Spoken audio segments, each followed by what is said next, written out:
എല്ലാവർക്കും സ്വാഗതം. ജൈവമാതാ കാരുണ്യ ഭവൻ നടത്തിപ്പുകാരി ഗിരിജ മകൻ വിഷ്ണു സ്ഥാപനത്തിലില്ല, ഒളിവിൽ പോയിരിക്കുന്നു എന്ന വിവരം കിട്ടി.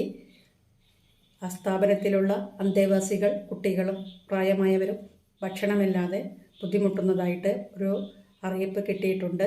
വീഡിയോ കാണുന്ന എല്ലാവരും ഇതൊന്ന് ഷെയർ ചെയ്യുക. ഗാന്ധി ഭവൻ അവിടെ അടുത്താണ്, പത്തനാപുരം. ഗാന്ധി ഭവനിൽ പോയി ഒന്ന് വിവരം പറഞ്ഞാൽ, അല്ലെങ്കിൽ ഒരു പോലീസ് സ്റ്റേഷനിൽ വിവരം അറിയിച്ചാൽ ആ അമ്മമാരെയും കുട്ടികളെയും അവിടെ നിന്ന് രക്ഷപ്പെടുത്താം.